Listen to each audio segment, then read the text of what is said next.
Good evening. Welcome to Left, Right and Centre. I'm Vishnu Shom. On the programme tonight, the actor and model Siddharth Shukla, best known for his role in the TV show Balika Vadhu, died this morning of a heart attack. He was just 40 years old. Siddharth Shukla's sudden death has left the TV fraternity shocked and sad. Tributes pouring in from colleagues and well-wishers. Shobha De and his friends join me as we look at 14 months after SSR, another young star's sudden death. Also on the show tonight, the biggest daily rise in COVID cases in 2 months. Kerala now has 69% of India's cases. But first, let's give you this report on Siddharth Shukla, the very popular TV star who's passed away at just the age of 40. It is believed to be of a heart attack. Thank you so much. Thank you so much, each and every one of you all who's been there for me, voted for me, stood by me, spoke for me, took up for me. Thank you so much. Why would a 40-year-old man known to be fit and healthy suddenly collapse and die? That's what fans of the popular star Siddharth Shukla want to know. And the winner is Siddharth Shukla. The winner of the reality TV show Bigg Boss 13, Siddharth, according to his friends, felt uneasy last night. This morning, he did not wake up. He was brought dead to Cooper Hospital at 10:30 a.m. after reportedly having suffered a heart attack. A part of top TV serials across channels, Siddharth was best known for his role in Balika Vadhu on Colors. मैं fan नहीं fan कह सकते हैं normal शब्दों में मैं उनको एक इंस्पिरेशन की तरह देखती हूँ हमेशा देखूँगी मैं उनको बड़े भाई की तरह देखती थी जो हमेशा रहे Relatives, friends, family and fans were shocked to hear this tragic news. Many stood outside his home in suburban Mumbai and many like Salman Khan, Akshay Kumar, Manoj Bajpayee and Sonu Sood took to Twitter and shared condolence messages for the young actor. In Mumbai, Rohit Khilnani for NDTV.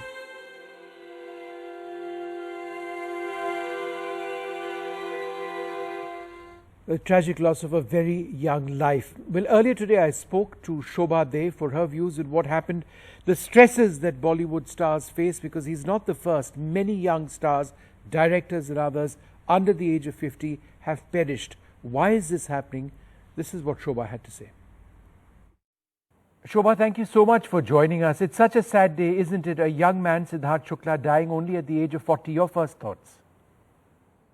My first thoughts are that it's an impossibly high-stress profession.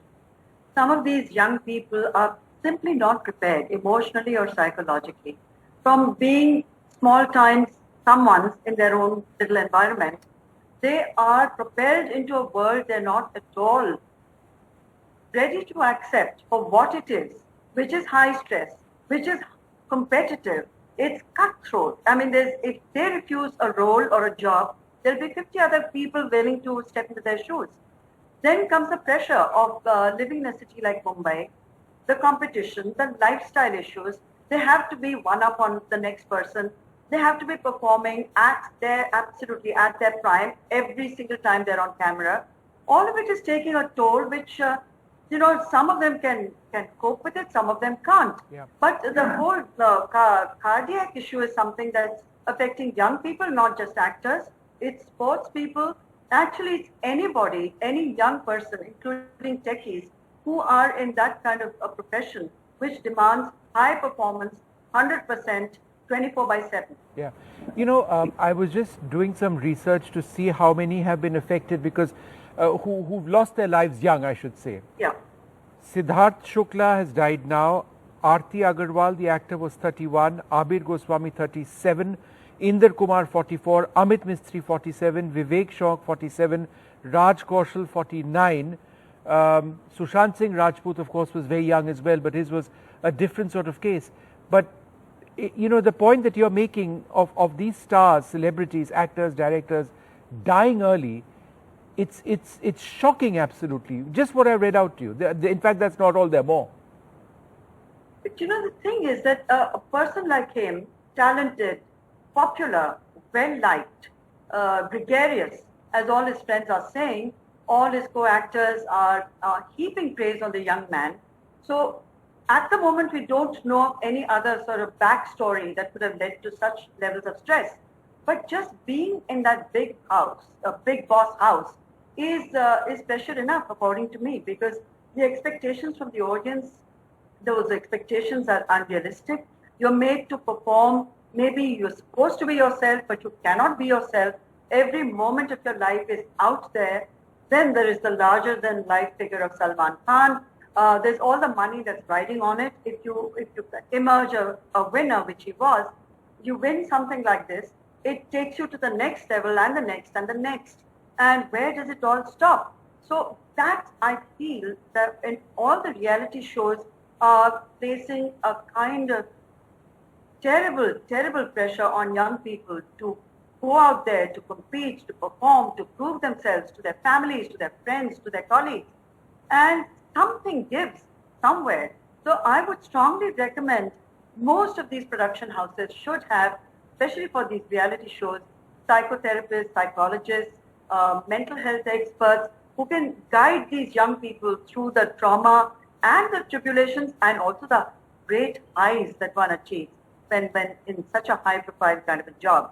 They need that counseling. Without that counseling, many more are going to break, and that would be really a huge tragedy, losing talent, young talent at such a young age. Yeah, you know, Shobha, one of the thoughts which struck me is that I hope that this doesn't end up being, given the nature of the media in our country, another Sushant Singh Rajput sort of story, because there are already backstories, already all sorts of theories. Was it a heart attack or something else? It's important for there to be clarity. I think a post-mortem is important, and I think it's important for people to be restrained, because this has gone viral everywhere, the news of his death, Yes. across every media. It's inevitable. I mean, the kind of scrutiny all these young actors live under, it's something that some of them can absorb, can take in their stride, others cannot. The stories are going to be flying around. In Sushant Singh's case, it was completely different because there was a morbidity attached to it.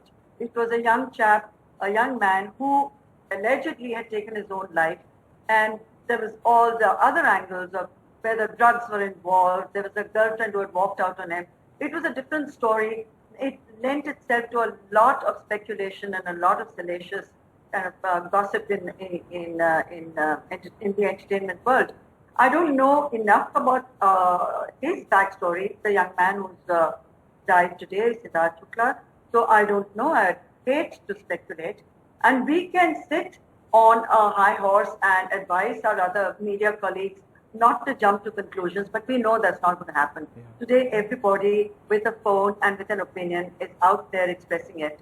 And social media, being the beast that it is, it's almost unavoidable that his death is also going to lead to a torrent of all manner of theories as to what happened.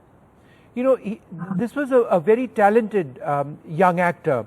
He was best known for Balika Vadhu and Bigg Boss 13, but he was very active on social media, very popular on social media. His last, I think, 2 tweets were congratulating Paralympians on gold medal performances for India. He appeared to be a socially conscious person. Yes. And, you know, there just seems to be so much goodwill for him today. Well, despite it all, I mean, look at what's happened. Maybe it was something completely he was unaware of, which also leads me to my next point, that a lot of young people have been neglecting their health. A lot of people, young people who want to present themselves in a certain way on these platforms, in movies, on their various shows, there's a tremendous pressure to look a certain way. For that, they alter their body types, they mess around with their physiques, they have go in for fad diets, they work sometimes terribly long hours, 12 hours, 14 hours. They're going from sort of one show to the next without a break. There's no pause in their life. There's no reflection. And that is bound to manifest itself in stress which they're not even aware of. Because on the surface, they're healthy, they're fit, they're fine, they're running, they're gymming, they're on that set, they're doing just great. But then there is the darker other side, which they often neglect. And this is a wake-up call, I'd say, for a lot of young actors, a lot of young sportsmen, a lot of high-profile people out there, that it's just not worth it. It's not worth your life, no matter what kind of success you're seeing. Yeah. No, I couldn't agree more. Shobha, thank you so much for speaking to us, My sharing pleasure. your thoughts. Thank you so much Thank indeed. Thank you. Well, joining us now, Anurag Pandey, the actor and friend of Siddharth Shukla. We're also joined by we're also joined by Debojit Saha, and we're joined by Dr. Rakesh Parekh, the medical director of research at Jaslok Hospital, Mumbai. I'd like to thank you all very much for being with us. It is such a sad day. Anurag, let me ask you first your thoughts on losing your friend. What did he mean to you? Could you tell us a little bit about him? मैं हमेशा कहता हूँ कि जिंदगी में दोस्त बहुत कम मिलते हैं आपके, और वो दोस्तों का दोस्त था, यारों का यार था। किस परिस्थितियों में उनकी डेथ हुई ये तो खैर कोई नहीं जानता है, वो तो खैर पोस्टमार्टम के बाद ही मालूम पड़ेगा। लेकिन इतना जरूर कह सकता हूँ कि हमारे टीवी इंडस्ट्री के लिए, हमारे एक्टरों की दुनिया में क्या है कि मैनिपुलेशन बहुत ज्यादा होता है, लेकिन उनके जुबान पे जो बात थी वो दिल पे बात थी। कई बार मुझे अच्छे से याद है, हम लोग कभी कॉफी के लिए मिलते भी थे, कभी बार हम लोग कॉफी के लिए मिलते भी थे तो थोड़ा सा अजीब सा लगता था। वो कहता भी था, यार मैंने उसको कुछ गलत बोल दिया है, तुरंत फोन उठाता था और उससे सॉरी बोल देता था। ये बहुत बड़ी बात होती है किसी कलाकार के लिए कि अपना ईगो बाजू में रखने का और अपने काम पे रखने का, लोगों से बात करना, ये बहुत बड़ी बात है। और मैं बहुत इंप्रेस भी होता था। कई बार मैं कहता भी था, तेरे को ऐसा नहीं लगता है क्यों सॉरी बोल रहा? बोले नहीं यार, मेरी गलती थी, मुझे उससे जोर से नहीं बात करनी थी। ये बहुत बड़ी बात होती है किसी कलाकार के लिए। मैंने बहुत कम देखा है, क्योंकि इंडस्ट्री में लगभग मोस्टली सभी दोस्त हैं। यहाँ पर तो छोटी सी दुनिया है, यहाँ कोई बहुत ज्यादा लोग तो होते नहीं है। एक टाइम में कम से कम 5,000 लोग काम करते होंगे ज्यादा, और एक टाइम पे सिर्फ 500-600 लोग काम करते हैं बस, जो टॉप में रहते हैं। तो मुझे ऐसा लगता है कि वो एक ऐसा एक्टर था, वो एक ऐसा इंसान था, और हमेशा कहता भी था, यार मालूम नहीं मैं एक्टर कैसा हूँ यार, लेकिन हाँ, लोग मुझे अच्छा इंसान के रूप में जाने, यही बहुत है यार। तो मुझे अच्छा भी लगता था कि यार कितना सिक्योर है इंसान, यार इनसिक्योरिटी नाम की चीज नहीं है। भाई देखिए इंसान कोशिश तो करता है कि मैं आगे बढ़ूं, पहले वो ऐड करता था, फिर उसके बाद टीवी करने लगा, फिर बिग बॉस में गया, बहुत हैप्पी था, बहुत खुश था, और उसके बाद फिल्म में ली करण जौहर की, और बहुत खुश था। तो मुझे ऐसा लगता है कि एक बहुत अच्छा दोस्त खो दिया है। एंड मैंने ही नहीं, पूरे उसके फैन क्लब ने, जितने उसके चाहने वाले थे, ये बहुत छोटी छोटी यादें जो रह जाती है आपकी जिंदगी में, वो उसके साथ जुड़ गई। जी, Dr. Parekh, let me come to you first. A 40-year-old man dying of a heart attack, it gets reported all the time. Is this potentially linked to lifestyle, or is it linked to Indian genes? Perhaps Indian men under the age of 50 being more vulnerable, or is it really a combination of two factors? It's almost certainly a combination of these factors.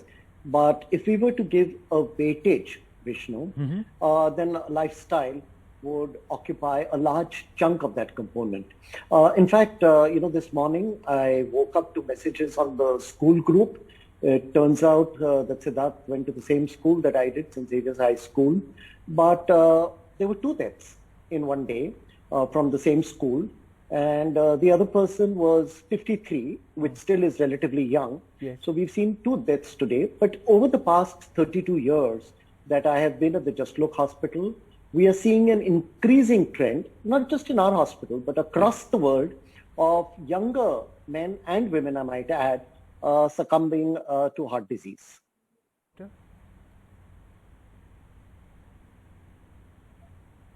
Dr. Parekh, is there any reason why? Yes, this has been researched across the world. The large component across the world is lifestyle. More people are leading a sedentary lifestyle, devoid of exercise. And then there are other factors, but I'd just like to clarify, I am not referring to Siddharth, who is deceased. Sure. I did not know him in any capacity. So what I'm speaking is of general and not at all applied to Siddharth. And so a sedentary lifestyle, smoking, alcohol, and more than that, stress, increasing levels of stress across the world are showing this dramatic shift in the demographic. Earlier, age was considered the big factor in heart disease, not anymore. The other factors have now eclipsed that. So we are seeing that younger men are dying across the world. I've had friends who've died. There have been people who have been apparently in great health, have just fallen dead while jogging. Yes. And the other trend is that a large number of women and young women are also succumbing to heart disease, all of which points to lifestyle changes. Right. Debojit, your thoughts, at this stage you've lost a friend of yours. Tell us a little bit about him.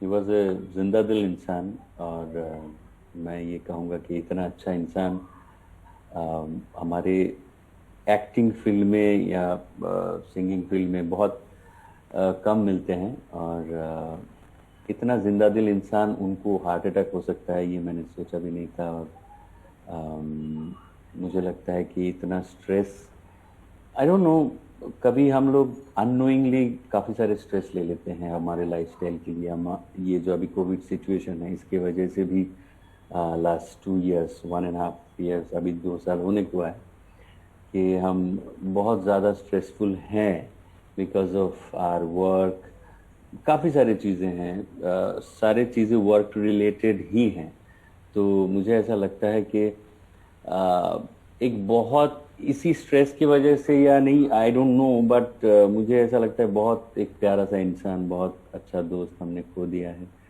और मुझे बेहद दुख है इस बात का Yep. और Anurag, let me ask you a question. Siddharth was extremely fit. He had to be very fit in order to do what he was doing. And I think that's one of the saddest things, that this was a person who was obviously fit enough. He was, he was stoned, and yet he exercising is part of what it means to be an actor. And yet he still, he collapsed and he passed away. I don't know. I mean, I don't really have a question, but just an observation. Your thoughts? नहीं actually देखिए fitness का तो मैं याद है बहुत दिनों पहले अभी तो खैर 3-4 साल से वो किसी दूसरे जिम में जाने लगा था हम लोग पहले एक जिम में जाते थे साथ में तो मतलब वो उनमें से वो नहीं था कि वो प्रोटीन शेक लेगा या ऐसा लेगा वो स्प्राउट वाला आदमी था मुझे जहां तक लगता है कि वो पनीर स्प्राउट लेगा एकदम देसी करेगा एक्सरसाइज तो मुझे उसमें तो कोई शक ही नहीं है कि उसने कुछ ऐसी चीज ली होगी जिसके कारण से उनको कुछ प्रॉब्लम हुई होगी हाँ जहां तक लोग बात कर रहे हैं कि उन्होंने रात को कोई गोली ली थी दवाई ली थी वो मुझे मालूम नहीं वो पुलिस जानेगी और डॉक्टर्स जानेंगे लेकिन इतना जरूर जानता हूं कि अपने शरीर का बहुत ख्याल रखता था इंसान और आज की तारीख में सिर्फ 40 साल की उम्र में डेथ होना मतलब ये बहुत ही मैं तो कहता हूं इंट्रोस्पेक्ट करने की जरूरत है हर इंसान को सबको ये सोचने की जरूरत है 3 चीजें मैंने सोची इस पूरे घटनाक्रम के बाद कि नंबर 1 बात हमें ध्यान रखना पड़ेगा कि यार आपकी जिंदगी में कुछ भी घटना घट रही है आपके शरीर के साथ प्लीज शेयर कीजिए अपने डॉक्टर के साथ अपने फैमिली मेंबर्स के साथ नंबर 1 नंबर 2 जैसे कुछ समय के पहले डॉक्टर कह रहे थे वॉक करना फास्टिंग करना बहुत जरूरी है हमारे धर्मों में फास्टिंग लिखा गया लेकिन हम लोग फास्ट नहीं करते हैं फास्ट में भी चाय पिए जा रहे हैं फल खाए जा रहे हैं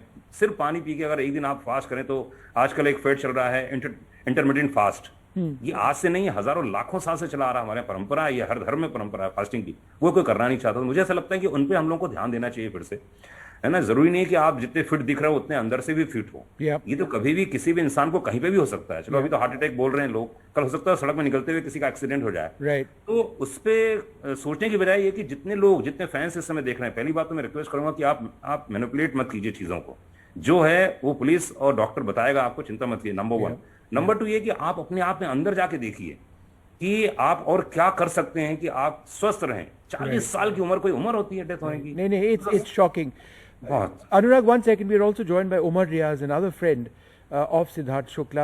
Umar, it's such a sad day that a 40-year-old man and a friend of yours should pass away in this manner. Could you tell us a little bit about him? I mean, we've been talking to his other friends on this program. He was known to be a very sociable person, somebody who didn't go about with an ego. He was also very active on social media. On Twitter, he congratulated our Paralympians. I don't know. I mean, share a few thoughts about him. I mean, to lose somebody at the age of 40 is unbelievable. I've had a few meetings with Siddharth in the past year. I mean, I know him because of Big Boss only. My brother went in Big Boss and that's how I know him. But I met him when the show was over and he was coming down the stairs and he said, I hope you received my sorry because something had happened and he had named me. And I was like, brother, everything is cool. So he was a guy, I mean, he might have said something, but he was being an actor, being a star. I mean, he didn't have that thing, he didn't want to say sorry. So he was all out there in front of everyone. Umar, I'm sorry. So and even in the party, everything was nice. So he was, and I always considered him as a gentleman. Whenever he entered the show, Big Boss show, I mean, apart from my brother, I really liked him and admired him because a guy like him, I mean, very strong with his character as well as with his views. So I really admired him, and now hearing this news that he passed away with a heart attack, I mean, it really saddens us. I mean, it makes us realize that, you know, life is too short, and cause of death, I mean, we can go into medical terms that maybe his arteries were clogged, something, but I think, but down the line, I mean, the great guy just went away, man. I mean, cause we like pop a pill or anything else, but but the day is really sad that a great guy and a great friend has just passed away. All I can say. Dr. Parikh, is it important for us to get to the bottom of this, through a post-mortem, through investigations on what exactly caused this death? Oh, absolutely. I mean, regardless of whether it's a celebrity or not, when somebody dies at a young age, a postmortem is necessary, both for closure and understanding of what happened to the individual, but also for a greater understanding in medical science of what can go wrong. So, absolutely. All right. Anurag, anything further that you'd like to add, any aspect of his life which really appealed to you? मुझे देखा जाता 3 या 4 चीज़ें बहुत appeal करती थी उसके बारे में. अब इस दुनिया में नहीं है, उसकी पीठ सुन रही है, जहाँ पे भी है उसकी आत्मा को शांति मिले. मैं एक ही बात बोलना चाहूँगा कि उसके जैसे स्माइलिंग फेस नंबर 1 बहुत ज़रूरी है आज की तारीख में. आप डॉक्टर हो, इंजीनियर हो, एक्टर हो, कोई अंतर नहीं पड़ता. नंबर 1. नंबर 2, मुझे ऐसा लगता है कि आप प्रेशर मत लीजिए काम का, क्योंकि हमारे एक्टरों की ज़िंदगी में क्या होता है, कलाकार की ज़िंदगी में, मैं भी रेडियो करता हूँ, आप भी एंकरिंग करते हैं, एक दिन शो आपका बहुत अच्छा जाएगा, एक दिन आपने अगर एक क्वेश्चन भी ऊपर नीचे पूछ लिया तो आपको लगता है यार ये क्यों पूछ लिया मैंने, होता है ना सर. तो मेरा ये मानना है कि ये प्रेशर लेके होगा कुछ नहीं. नंबर 3 बात है कि जितने लोग सुन रहे हैं, देख रहे हैं, पहचान रहे हैं, मैं सबसे रिक्वेस्ट करूंगा कि चीजों को मैनिपुलेट मत कीजिए, सोशल मीडिया में एकदम शांत रहिए. Is that your worry Anurag? Because you mention that point twice. आपने 2 बार कहा है कि मीडिया को इस टॉपिक को मैनिपुलेट नहीं करना चाहिए. हमने देखा है पहले क्या हुआ था कई चैनल्स में, हमने नहीं किया था वैसे, पर आपका ये फियर है कि कुछ चैनल्स ऐसे मैनिपुलेट करेंगे, इसको एक बड़ा चढ़ा के एक स्टोरी बनाएंगे, एक फेक न्यूज बनाएंगे. आपका are you worried about that? 101%, 104%. Because क्या होता है कि सोसाइटी में, समाज में कला कैसे फैलती है, छोटी छोटी चीजें होती हैं, आपको नेगेटिव थॉट आते आते इंसान की जिंदगी में पैनिक होने लगता है इंसान, फिर टेंशन होने लगता है. आपको मालूम ही नहीं किस चीज का टेंशन है, क्योंकि आप दिन रात वही चीजें सुन रहे हैं. तो पूरे पेंडेमिक के दौरान लोगों ने जो चीजें की हैं, मैं बहुत अपसेट हूं, मैं वाकई बहुत अपसेट हूं, और सभी तरफ से अपसेट हूं मैं जी. यानी कि सोशल मीडिया से लेकर, चाहे गवर्नमेंट से लेकर, कोई 1 साल हो गए, कोई क्लोजर ही नहीं आया अभी तक. मैं तो खैर मैं उस पर बात ही नहीं करना चाहता हूं, मैं बहुत दुखी हूं. तो मेरा ये कहना है कि उससे हमको सीखना है, सिद्धार्थ से. आप उनके फैन हो, आप उनके दोस्त हो, कोई भी हो, तो मैं तो कहता हूं कि ऐसे बिंदास रहिए, स्वस्थ रहिए, और प्लीज नेगेटिव माइंड मत लाइए अपने दिमाग में, जो कभी सिद्धार्थ जिंदगी में सोच भी नहीं सकता था. जी. Umar, would you share that thought that we've seen one of the most horrific periods in the media when we saw how this entire Riya Chakrabarti case was handled, all of the allegations which were raised against her. There is incredible interest in this particular story. It's trending across all forums, and yes, questions are being asked, but they are being asked in a way that you're getting ahead of what you know. Is there a real need to caution against that? I think Sushant Singh case and Siddharth case is very different. I mean, Sushant, as per till now, they say that he committed suicide, and our friend Siddharth just passed away in his sleep. I mean, what I heard is that he was not feeling well. He had pain in the chest, and he had an ice cream, he had some curd as well, and he was not feeling good in the stomach. And before sleeping, there was someone in front of him, and he told, I'm not feeling well in the chest, and then he slept, and in the morning he was not able to wake up. That is what I heard. So this is completely different from Sushant. It's very clear cut that this guy passed away in sleep. I mean, he had a heart attack, and the cause, I think the doctors after post-mortem will know, but I don't think we have to it's not like Sushant Singh case that I think what you're trying to say is we shouldn't speculate about the cause of his death other than what we know, which is a heart ailment.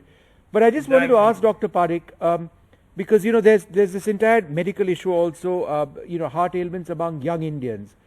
Are Indian men under the age of 50, you've explained how lifestyle is a factor, but the symptoms of a heart attack, are they often more violent? Are they often more extreme, or could it be silent in terms of claiming a life? Oh, particularly in young people, they can be silent. And Vishnu, I might add to what Anurag ji said. He incidentally is a friend of mine too. And over the last 32 years, I have seen a large number of people from the entertainment industry. I'm a neuropsychiatrist, so in times of stress, some of them have approached me in the past and continue to do so. And I have seen that invariably, they're all extremely sensitive. In some of them, there is a level of insecurity because of the uncertainties of the profession and the vagaries of the entertainment industry itself. So they do suffer a lot, and yet outwardly, by nature of their profession, they have to smile, they have to maintain a brave front, as they say, the show must go on. And it takes a toll on young film stars. I have helped some of them in the past. Anurag ji is aware of that too. And I concur with whatever Anurag ji has said, that they have to be attentive to their health, they have to listen to their bodies. And to that, I would just like to add that it's important for them after the age of 40 to get their annual checkups done and not to let something develop. Because as you said, it can be a silent killer. However, since you wanted to know some of the other symptoms, they can be fatigue, they can be shortness of breath, they can be pain, which typically doesn't occur where the heart is located, but is known as referred pain, in that it can occur in another area. So it may get referred all the way down the shoulder to the hand for anatomical reasons, and so may not appear classically as heart disease. But if there are any symptoms in which our body is signaling something to us, it is indeed important for us to pay attention to them and to get them evaluated. All right, I'd like to thank you all very much for joining us. It's such a sad day that a young man should die in this manner, somebody with such a bright future ahead of him. It's very sad indeed. Now, we've posed a question on Coup asking people out there about what some of the contributory factors are when it comes to young Indian men and heart attacks. The question was, how can heart attacks in Indian men under 50 be prevented when, and this was a comment in fact to that, and a viewer has actually sent in a question on Coup and has said, how can heart attacks in Indian men under 50 be prevented when these people are remaining tense and mentally depressed constantly? In fact, stress and depression are a big concern. So a Coup poll which we got done, lifestyle or genes, are Indian men under 50 particularly vulnerable to heart attacks? 59% said it was a lifestyle issue, genes 6%, both 35% both were impacting this. We're going to take a short break. There's a lot more coming up on this program, including the biggest daily rise in cases in 2 months of COVID. Kerala now has 69% of India's cases. Why is this happening? And what does this indicate? Are we heading to that third wave we're all worried about? India today reported over 47,000 new COVID cases. It's the first time in 2 months that we've seen this large number of new cases. 70% are from Kerala. In fact, the daily average cases are now above 40,000 after 3 weeks, making it is a big concern. The government has said that the second wave is not over. A greater worry is that India has seen over 400 deaths a day for the last 5 months. But here's a closer look at understanding this 2-month high. Now, weekly cases are rising in 11 states, but Kerala dominates this with a growth rate of about 50% and about 30,000 cases daily. Most of the states where cases are rising see daily cases of less than 1,000. Maharashtra and Andhra Pradesh are seeing over 1,000 cases daily and are rising by just 1% and 0.2%. Therefore, Kerala now accounts for 70% of India's cases. Let's take a look at the top 5 contributors. Kerala at 32,803, Maharashtra at 4,456, followed by Mizoram, Tamil Nadu and Andhra Pradesh. So the Kerala situation remains very, very worrying indeed. Joining us now, Dr. Rahul Pandit, the member of the Maharashtra COVID Task Force, Professor Giridhar Babu, joins us from Bengaluru, is Professor of Head Life Course Epidemiology at PHFI, Dr. Shahid Jamil from Ashoka University, and Dr. Anish T.S., who's with the COVID-19 Kerala Task Force.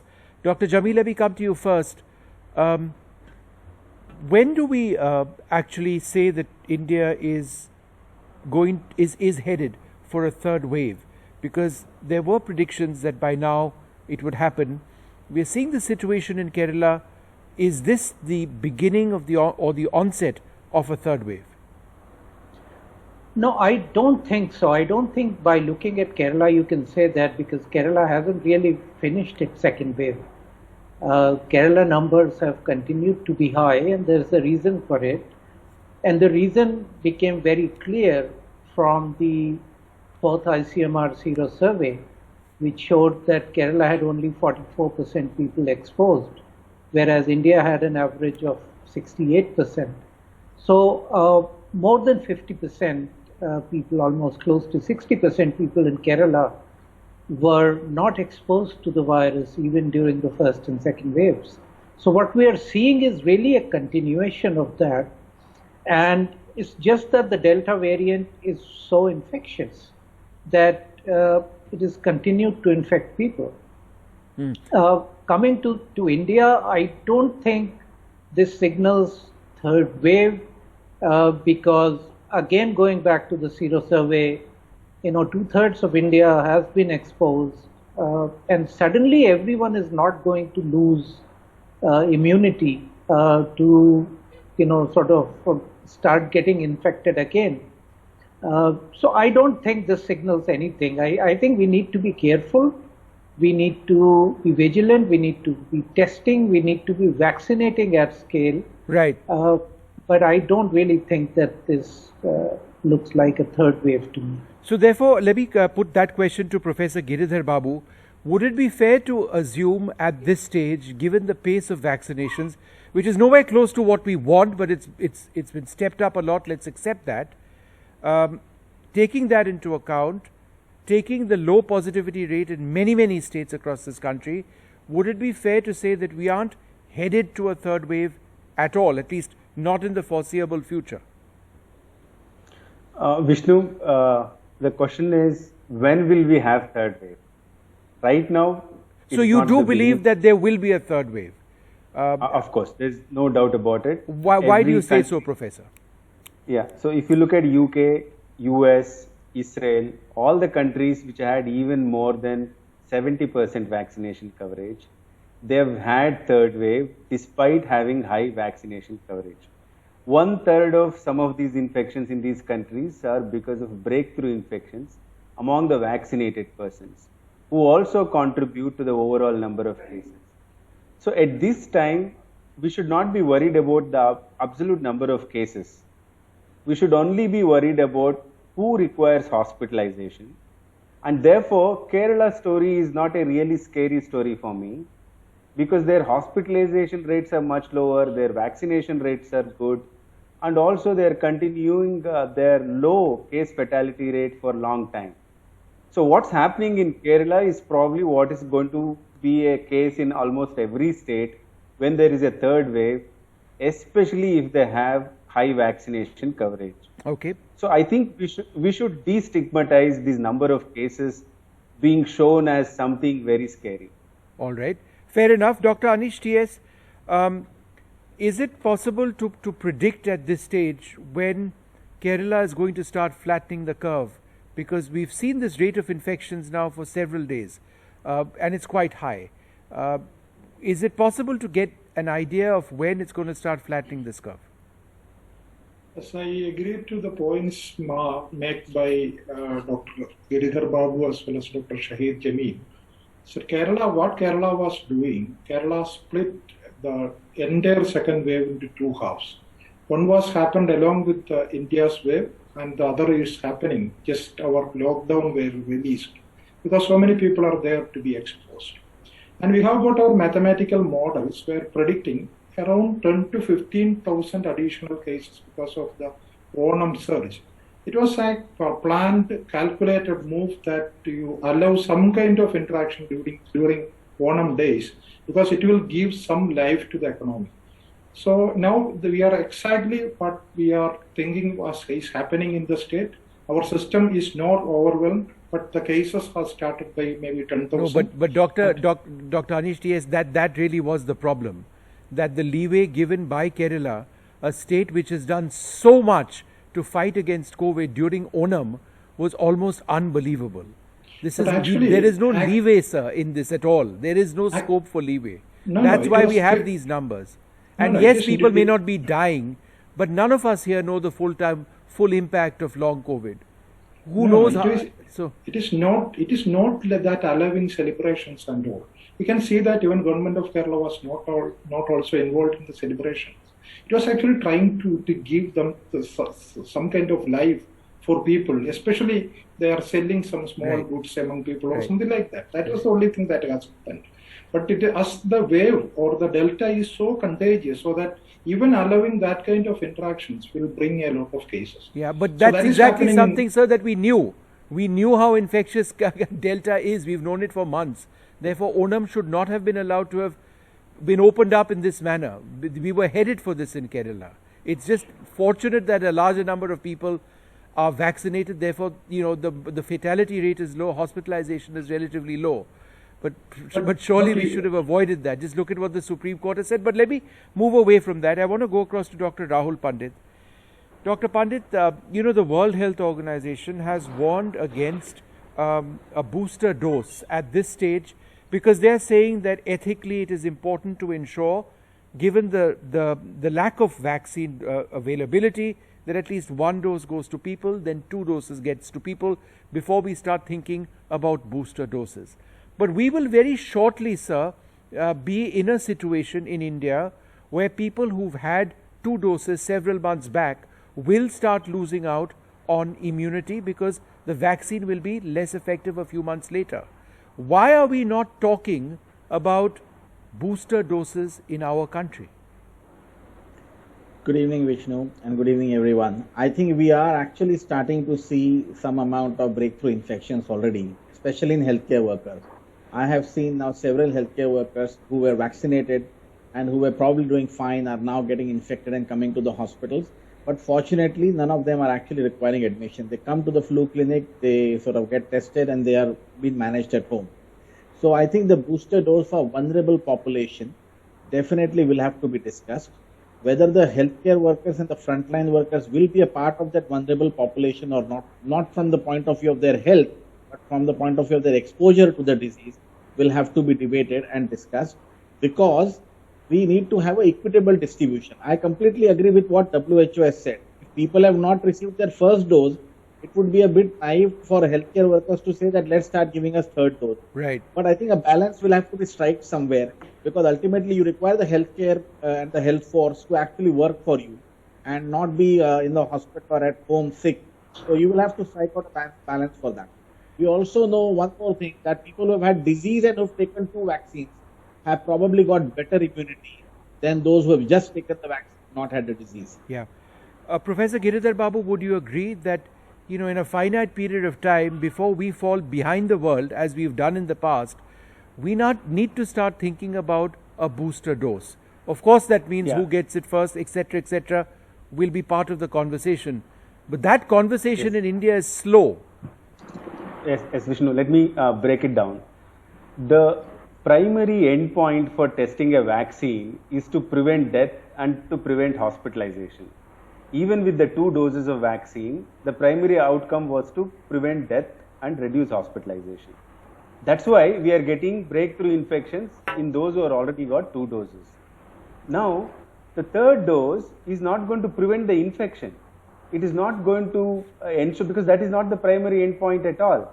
So what is then the question is, do you really require vaccine, which is an additional dose, to prevent the infection? Is that the primary endpoint? Then that is not what the booster dose is meant for. Immune response has to be studied in totality in preventing death and in reducing hospitalization. If that's not happening, whether a booster dose is required and in whom it is required. But Professor Babu, the effectiveness of Pfizer and AstraZeneca statistically go down, the second dose, after a period of time. we are not going to be getting that 75% after 2 doses, let's say 6 to 8 months later. Right? Let me explain. Pfizer was a lower dose which is given mostly in Israel. That's why you will see most of the breakthrough infections happening in Israel, whereas the Moderna dose was higher than the Pfizer.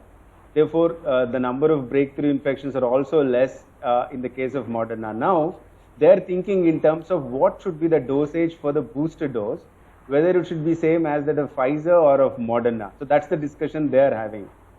We need to have randomized control trials, Vishnu, to find out what is the need of the booster dose. And only in that case, there is a special scenario where vulnerable groups can be given. Right now, I think it is too early. But we should start, as you rightly said, we should start discussing about it. We should set up these studies and also identify the priority groups. Dr. Jamil, your thoughts on India getting set for booster doses, at least in terms of a conversation? No, in terms of a conversation, fine. we should talk about it. We should plan it. But I think we are still quite far away from starting to give booster doses. Only 37% or 38% of India has received just one dose. So we are far away from it, but it's never too late to start planning, to start discussing. Isn't it a worry, sir, Dr. Jamil, that we always end up thinking, in a linear fashion? And we've seen the impact of thinking this way in the past. Whereas when other countries bought up as many vaccines as they wanted, we progressed very slowly. We have done this very fast. We will first vaccinate A, then we will vaccinate B. We will export as well, and then we run out of vaccines. When booster doses will be required, it's a fact. The question is when. That's the debate. Why aren't we already thinking actively on, or why haven't we concluded studies on Covishield effectiveness after 8 months? Is it down to 50%? Is it down to 45%? The 35 or 37% of people who've got it, right? Should they not be given a booster? Why are we delaying the conversation? No, I don't agree that they should be given a booster just because a certain number of months have passed. Yes, I agree with you that studies should be done. People who were infected, let's say in the first wave, we don't know how many of them are getting reinfected again. So those numbers, those studies are needed. But in a scenario where we only have less than 40% people receiving one dose, the case for a booster dose to those who got vaccinated early on is just not there. Maybe, if there is scientific evidence that it is needed, yes, we should do it. But we should just go ahead and plan for it, plan for enough doses. I think that's critical. Right. I mean, you can think about giving n number of booster doses, but if there's no enough vaccine supply coming through, how will that happen? Yeah, that's the bottom line, isn't it? Dr. Anish T.S., we are all very happy in that, across large parts of our country, schools have been reopening. Now, we already have a vaccine from Zydus Cadila, which has been approved for use on children. It is deemed to be safe. Why are we not again talking much more than we should on the need to get this vaccine out in large numbers, in double quick time, perhaps go from school to school? There's no injection, it's a different kind of applicator, and start vaccinating kids. Again, why are we slow in this? Why are we not talking enough about protecting our children? Definitely, the opening of school is very, very important. And now we are started thinking about that things, and in some states, it's already started educating our children in schools. But regarding the vaccination, the cost-benefit analysis, if you look, the vaccine may not be as beneficial as an adult to a child, because the child may be having lower number of infection. Even if they are infected, the chance of mortality or severe kind of COVID will be much less. So you should have a very safe vaccine for the child if you are going to go for a vaccination option. So it is very important to think about the safety of the vaccine.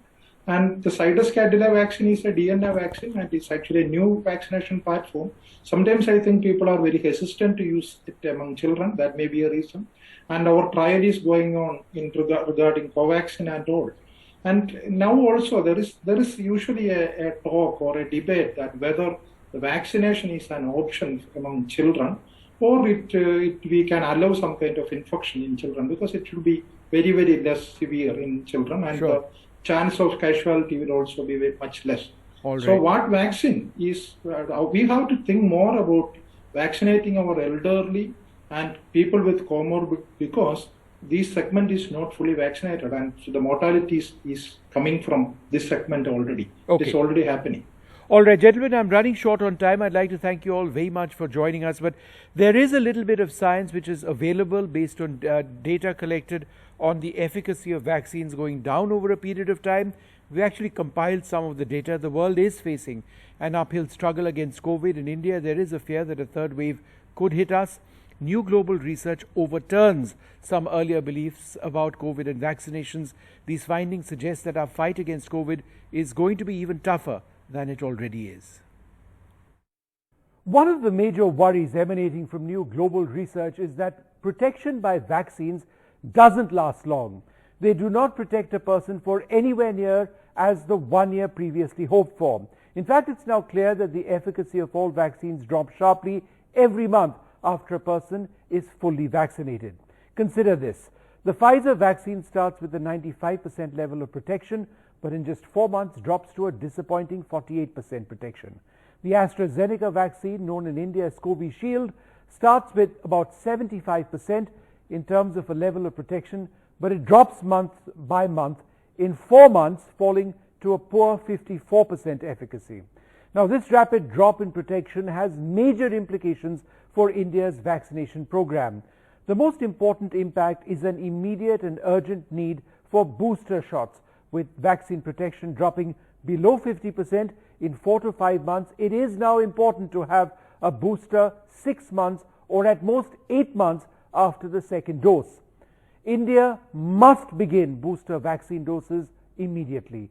First for doctors, nurses, and all our frontline workers, then for 60 plus population and those with comorbidities, and finally for those in the general population who have been fully vaccinated.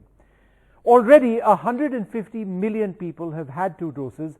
They need a third booster shot. The number of booster shots required will increase every month.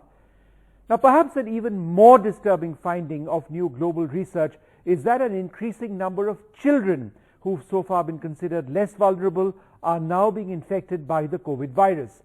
In the United Kingdom, over the last few weeks, there's been a sharp rise in the positivity rate among children. Alarmingly, almost 45% of boys in the age range of 10 to 19 are testing positive for COVID.